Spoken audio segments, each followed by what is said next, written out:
हर हर महादेव दोस्तों। आज की वीडियो में हम आपके साथ भगवान भोलेनाथ का अभिषेक हमें कैसे करना चाहिए, किन किन बातों का ध्यान रखना चाहिए। मान लीजिए आप घर पे पूजा कर रहे हैं या फिर मंदिर में, तो पूजा करते समय आपका मुख किधर होना चाहिए। जैसे कि जब भी हम कोई पूजा पाठ करते हैं तो भगवान भोलेनाथ का आकृति यानी कि सभी देवी देवताओं को कहाँ पर हम बिठा लें और स्वयं कहाँ बैठे, ये बहुत बड़ा स्थान रहता है। तो आप ये भी गलती ना करें भगवान भोलेनाथ की पूजा में।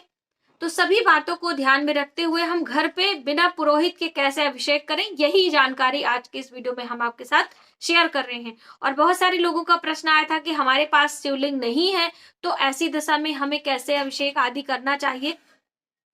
ऐसे में जो शिव प्रतिमा होती है भोलेनाथ के परिवार की, जिसमें माँ पार्वती, भोलेनाथ, नंदीश्वर और गणेश देवता है, कार्तिकेय है, इस तरह से उनका पूरा परिवार होता है, उनका पूजा अर्चना आप कर सकते हैं। इसकी वीडियो मैंने आपको पहले से दी है, तो वो आप जरूर चेकआउट करें। साथ ही यदि मंदिर में पूजा करने जा रहे हैं तो कैसे क्या करें, वो भी मैंने आपको जानकारी दी है। ये अभिषेक के विषय में आज की इस वीडियो में हम आपको जानकारी देने वाले हैं।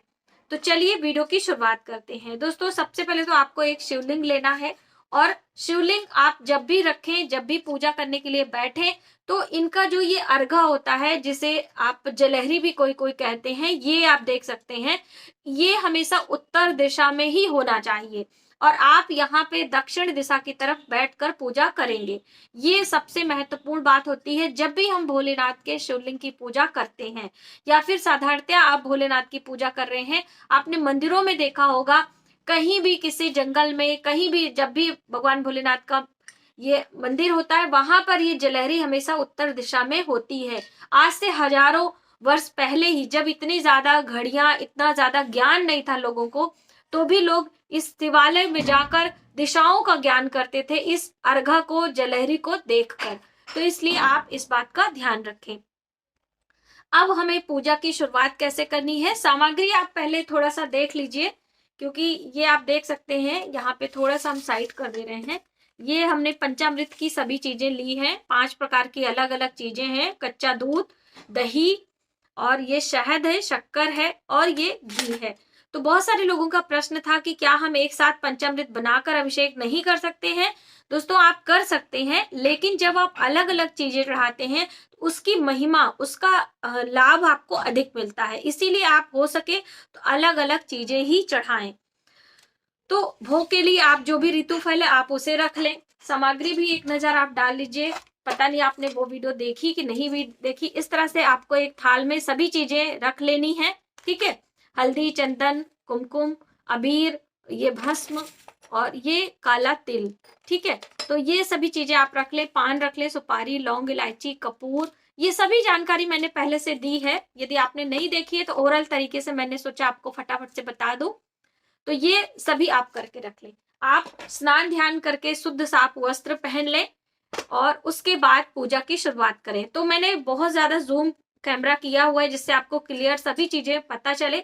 इस तरह से एक चौकी लगा लेनी है और उसके ऊपर एक बड़े सी परात रख लें और उसके अंदर शिवलिंग आप रख सकते हैं। शिवलिंग रखने से पहले आप नीचे एक, यहाँ पर जैसे इस परात में हमें करना है, क्योंकि जल बहुत ज्यादा होगा तो ये छोटी परात है तो इसमें बाहर निकल जाएगा, तो वो ठीक नहीं है। तो इसलिए आप एक बड़ी सी परात ले लें और इसके नीचे आपको सबसे पहले एक बिलपत्र रख, यहाँ पर इन्हें विराजमान कर ले और इनकी ये अर्घा वाली दिशा आपको ध्यान रखनी है, ठीक है। अगर आपको ये जो यहाँ पे इनका नाग देवता है, यदि इन्हें आप रखना चाहें तो रख लें या फिर आप साइड में भी रख सकते हैं, लेकिन आप रख लें, ये ज्यादा अच्छा होता है। अब पूजा की शुरुआत से पहले आपको एक दीप प्रज्वलित करना है, लेकिन उससे पहले आप आचमन कर लें, अपने आप को शुद्ध कर लें, अपनी सभी सामग्रियों को शुद्ध कर लें और आचमन कर लें, ठीक है। और आसन जरूर लें, जैसे भगवान को आसन देते हैं आप स्वयं भी एक आसन पर बैठे। अब इसके लिए आपको थोड़ा सा जल लेना है। तो जल लेकर आपको, अगर आपको मंत्र आता है तो आप बोले, वरना आप नमः शिवाय करके सभी चीजों को शुद्ध कर लें, स्वयं शुद्ध हो जाएं। और शुद्धि का मंत्र यदि हम बोले तो आपको हम बताना चाहेंगे मंत्र भी। ओम अपवित्रो पवित्रो वा सर्वस्थांगता पिवो या स्मृत पुंडरीकाक्षम बाह्य अंतर व्य शुचि, यानी सभी बाहरी चीजों को हम शुद्ध करना चाहते हैं। इस तरह से कह के आपको जल सभी चीजों पे छिड़क देना है और अब आप स्वयं को शुद्ध करें। ठीक है, स्वयं को शुद्ध करने के लिए आपको क्या करना है, इस तरह से हाथ में जल लेना है, ये आप देख सकते हैं। थोड़ा सा आप जल लें इस तरह से और इसे आचमन करें, यानी कि स्वयं आप इसे पी लें। पीते समय आप बोलेंगे ओम केशवाय नमः, उसके बाद दोबारा जल लेना है ओम माधवाय नमः, फिर उसके बाद तिबारा जल लेना है ओम नारायणाय नमः। 3 बार इस मंत्र से आपको जल पीना है और चौथी बार आपको हाथ में जल लेकर आपको धोना है। तो हाथ धोते समय आपको क्या बोलना है, ओम ऋषि केशाय नमः। और जल धोने के लिए आप साइड में हाथ धोएं, किसी पात्र में आप धो सकते हैं। अपने हाथ को शुद्ध कर ले, आपका हाथ बिल्कुल साफ होना चाहिए। तो आपकी सभी बाहरी चीजें शुद्ध होगी, आप अंतर मन से शुद्ध हो गए। आप चाहें तो 2 मिनट के लिए प्राणायाम कर सकते हैं अपने आप को एकाग्र करने के लिए। जब भी कोई पूजा पाठ किया जाता है तो आप शरीर से और मन से ही एकाग्र होंगे, तभी उस पूजा का फल आपको प्राप्त होगा। तो बिल्कुल आप ये सभी चीजें कर लें। अब हम भगवान गणेश का ध्यान करेंगे। उसके लिए पहले हाथ में ये अक्षत, पुष्प और थोड़ा सा जल डाल के इस तरह से भगवान गणेश का ध्यान करें। अगर आपको मंत्र आता है तो आप बोले, वरना ओम गंग गणपतये नमः सूक्ष्म मंत्र है, ये भी बोल सकते हैं, या फिर ओम गणेशाय नमः, कैसे भी करके भगवान गणेश का ध्यान करें। तो हम मंत्र आपको बता देते हैं। वक्रतुंड महाकाय सूर्यकोटि समप्रभा निर्विघ्नं कुरु मे देव सर्वकार्येषु सर्वदा। इस तरह से कह के आप एक साइड में यहीं पर भगवान गणेश के नाम से ये जल, अक्षत, पुष्प और दक्षिणा आप रखेंगे। ये भगवान गणेश की आराधना आपने की है। आप इसके बाद माता पार्वती का आपको ध्यान करना है। वैसे तो ये जो अर्घा होता है, यहाँ पर माता पार्वती स्वयं विराजमान होती हैं, तो आप यहाँ पर भी सब कुछ चढ़ा सकते हैं। हाथ में जल, अक्षत, पुष्प लेकर, जैसे मैंने भगवान गणेश का आराधना किया है उसी तरीके से माता पार्वती का भी ध्यान आपको करना है, क्योंकि इन सभी के बिना हमारी पूजा अधूरी होती है। तो ये पुष्प इस तरह से रख लें, थोड़ा सा जल आप डाल लें और माता पार्वती का ध्यान करें। या देवी सर्वभूतेषु शक्ति रूपेण संस्थिता नमस्तस्तै नमस्तस्तै नमस्तस्तै नमो नमः। ये मंत्र बोलकर आपको यहाँ पर माँ पार्वती के नाम से आपको रख देनी है। ठीक है, यहाँ पर माँ पार्वती का पूजन समाप्त हो जाता है और अब हम ये जो भगवान शिव हैं इनका अभिषेक प्रारंभ करते हैं। और अभिषेक शुरू करने से पहले आपको जल जरूर ले लेना है एक बड़े पात्र में। ठीक है, सबसे पहले हम दीप प्रज्वलित करेंगे, क्योंकि बिना दीपक के हमारी पूजा अधूरी रहती है और दीप का पूजन भी करना चाहिए। और दीपक को आपने आसन देना है। तो हम धूप भी इसी समय लगा देते हैं, जिससे जो हमारा वातावरण है बिल्कुल सुगंधित हो जाए। और ध्यान रखें, जब भी आप भगवान भोलेनाथ के मंदिर में जाएं तो बहुत ज्यादा करीब उनके आपको दीपक नहीं रखना है। ये छोटी छोटी बातें होती हैं दोस्तों, जो कि हमें ध्यान में रखनी होती हैं। अब दीपक देवता को हम प्रणाम करेंगे और हल्का सा इनका पूजन करेंगे, यानी कि हम इन्हें कुमकुम चढ़ाएंगे, अक्षत, हल्दी। आप चाहें तो पुष्पों में भी इस तरह से करके रख सकते हैं और एक पुष्प चढ़ाएंगे यहाँ पर। तो ये हम, और आसन आप देख सकते हैं, यहाँ पर मैंने पुष्पों का आसन दिया है, ये देखिए। और इस तरह से दीप प्रज्वलित है। अब इसे आपको एक जगह पे, स्थान पे रख देना है। तो यहाँ पे जल हटा के आप देख सकते हैं, यहाँ पे मैंने दीप रख दिया है। और इस तरह से ये धूप भी आप रख ले। दीपक में आप पूजन के बाद थोड़ा सा जल जरूर घुमाएं। अब हम दीपक को प्रणाम करेंगे, क्योंकि हमारी पूजा का साक्षी ये दीपक होते हैं, तो इसलिए आप ये जरूर ध्यान में रखें। और प्रणाम करते हुए अपने पूजा की शुरुआत करते हैं। और नमः शिवाय का आप जप करते रहें। कोई भी मंत्र नहीं आता है, जो भी सूक्ष्म मंत्र होता है आप उसका ध्यान और जप जरूर करें। तो सबसे पहले हम इस तरह से जल चढ़ाएंगे और फिर एक बिलपत्र लेंगे। ठीक है।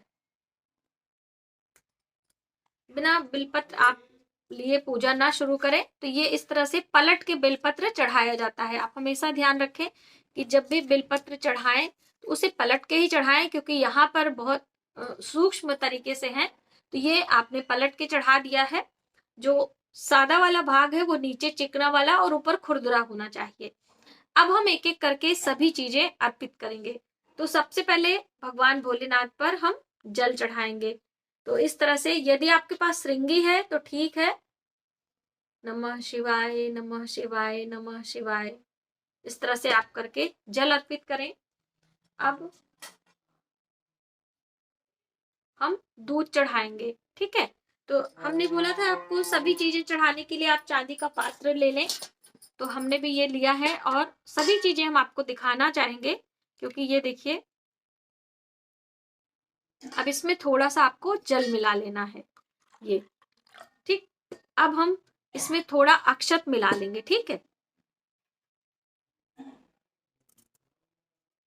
अब इस दुग्ध से हम भगवान शिव का अभिषेक करेंगे।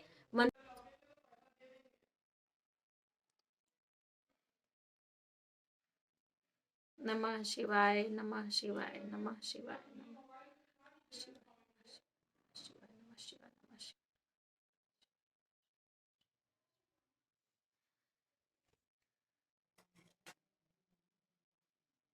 अब हम दही चढ़ाएंगे। तो दही आप ऐसे भी चढ़ा सकते हैं, वरना इस पात्र में थोड़ा सा आप इसे पतला कर लें, क्योंकि कोई भी चीज इस तरह से नहीं चढ़ा पाते हैं तो आप इसे पानी डाल के थोड़ा सा पतला कर लें। थोड़ा सा इसमें हम शक्कर डाल देंगे, ठीक है। तो ये हमारा मिला लीजिए। फिर से नमः शिवाय करते हुए नमः शिवाय नमः शिवाय नमः शिवाय नमः शिवाय नमः शिवाय नमः शिवाय नमः शिवाय नमः शिवाय नमः शिवाय। ये दही से आपने भगवान शिव को स्नान करा दिया। अभी हम जो हमारा ये शहद है ये आप देख सकते हैं। उसके बाद जल से स्नान कराएं।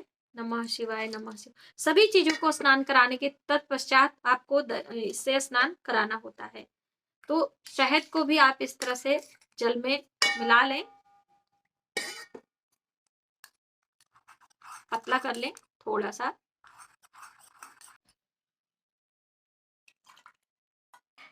ये हमने ग्लास में डाल लिया है शहद के साथ में। अब हम इससे अभिषेक करेंगे। नमः शिवाय नमः शिवाय नमः शिवाय नमः शिवाय नमः नमः शिवाय नमः शिवाय नमः शिवाय। शहद का स्नान कराने के बाद अब हम घी से स्नान कराएंगे। तो ये जो घी है इसे आप पिघला लें। इस तरह से सही सूखा दही सॉरी घी नहीं लगाया जाता है, इसलिए आप इसे पिघला लें। और यदि पुरुष भाई हैं तो इस तरह से घी का लेप भी लगा सकते हैं। जैसे मैंने सभी चीजें इसमें डाल के इसे लिक्विड बनाई है और फिर भगवान शिवलिंग पर अर्पित किया है। तो अगर आप पुरुष भाई कर रहे हैं तो सभी चीजों का लेप भी कर सकते हैं, उसके बाद जल से स्नान करा लें, ठीक है। तो ये पुरुष और महिला में थोड़ा सा अंतर होता है हम जब भी पूजा करते हैं तो। और हमने इस घी को थोड़ा सा पिघला के इसमें जल डाल लिया है। अब हम इससे अभिषेक करेंगे। नमः शिवाय नमः शिवाय नमः शिवाय नमः शिवाय नमः शिवाय। अब शक्कर से अभिषेक करेंगे। तो भगवान शिव को आप हाथों से ही शक्कर चढ़ा दें।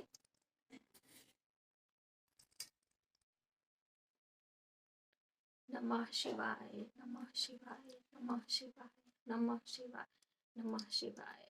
ओम नमः शिवाय नमः शिवाय नमः शिवाय नमः शिवाय। ये देखिए दोस्तों, ये काला तिल है और इससे भी भगवान शिव पर हम अर्पित करेंगे इस तरह से। अब फिर से ये रखकर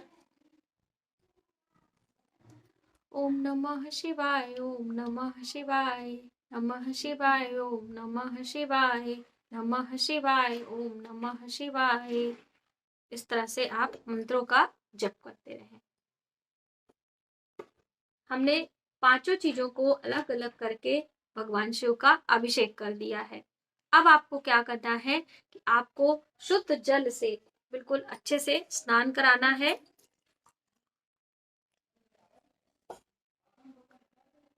इस तरह से यानी सभी चीजें, ये बिलपत्र आप हटा दें और इस तरह से भगवान शिव को